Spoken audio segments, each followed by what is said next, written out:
Muy buenos días y bienvenidos a este nuevo vídeo de la Asociación Astronómica de Andratx. Antes de nada, pido disculpas porque he estado varias semanas sin hacer contenido, he estado en el hospital por motivos de salud y como comprenderéis, pues por motivos de fuerza mayor me ha sido imposible, pero aquí estamos de nuevo en casa y hoy vamos a hacer un vídeo sobre los telescopios. ¿Qué es un telescopio? Antes de nada, un telescopio es una herramienta que se utiliza para ver a largas distancias. No es que lo veamos todo más magnificado, sino que realmente el telescopio nos acerca, según los aumentos que tenga, al objeto que estamos observando. ¿Y qué tipo de telescopio hay? Bueno, básicamente hay tres tipos de telescopio. El refractor, el newtoniano y el catadióptrico. Después, dentro de estas categorías, hay subcategorías donde podemos elegir, por ejemplo, el refractor podemos elegir un apocromático, para un newtoniano podemos elegir un Dobson, un Serrurier, un montura ecuatorial, y para un catadióptrico, pues por ejemplo, un Schmidt-Cassegrain, un Maksutov-Cassegrain y otros tipos y otros derivados. Pero nos vamos a centrar simplemente en los tres principales, que son refractor, newton y catadióptrico.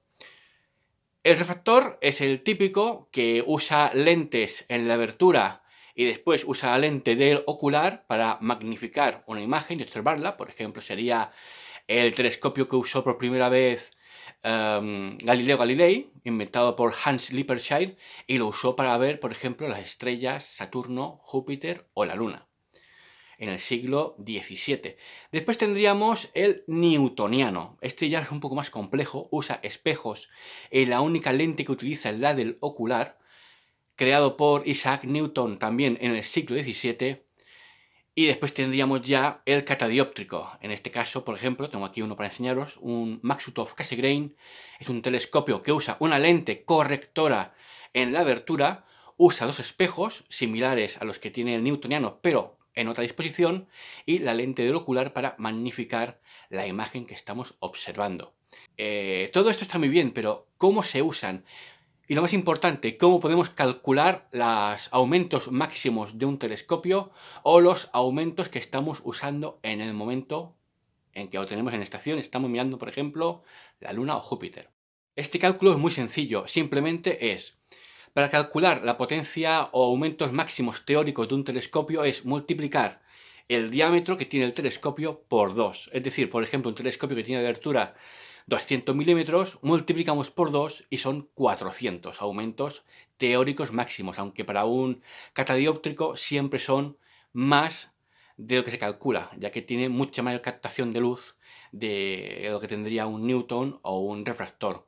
Y después, ¿cómo calcular los aumentos que estamos usando en este preciso instante? Pues es tan sencillo como esto.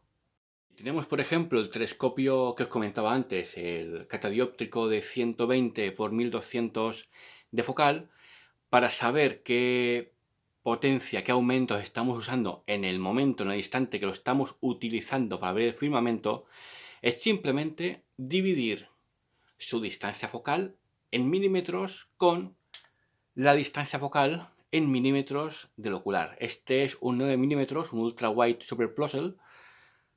¿Qué hacemos? Dividir 1200 por 9 y tendremos 133 aumentos.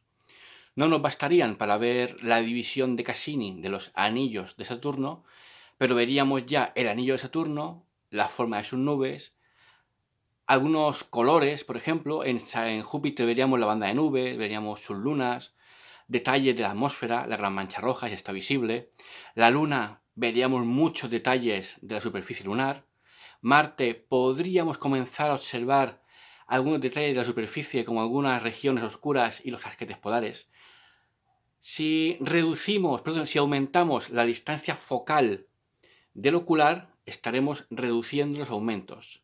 Si metemos uno de 6 milímetros o inferior, tendremos más aumentos, pero ¿qué ocurre? Que le estaremos quitando muchísima luz al telescopio. Con ello, ¿qué haremos? Veremos las imágenes mucho más oscuras. Por tanto, siempre vale más conseguir un telescopio con una gran abertura para que después, a la hora de meter aumentos, no perdamos tanta luz a la hora de observar, porque con este, si queremos ver los anillos de Saturno con la división de Cassini, nos arriesgamos a verlo, pero con muy poco brillo. De ahí la importancia de la abertura de un telescopio. Y para que veáis un poquito cómo es en pequeña escala un Maksutov, aquí tengo uno pequeño de 127 por 1200 milímetros de abertura focal. Es un Starlight, Starbridge. Es muy sencillo. Fijaos que tiene esta parte plateada, que es el espejo secundario, el fondo es el espejo primario, y el punto de observación está justo detrás de él.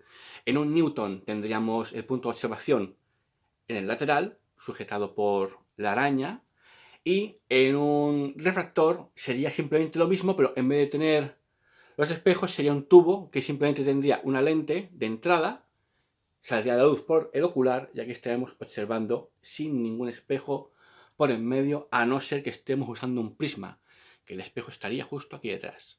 Pero realmente un telescopio es una máquina muy simple, pero que realmente nos puede hacer viajar en el tiempo. Así que si tenéis uno a mano o queréis compraros uno, no lo dudéis, sacadlo al campo y disfrutad. Porque cuando estéis mirando al cielo, tened por seguro que estaréis mirando hacia el pasado. Feliz día y disfrutad de la astronomía.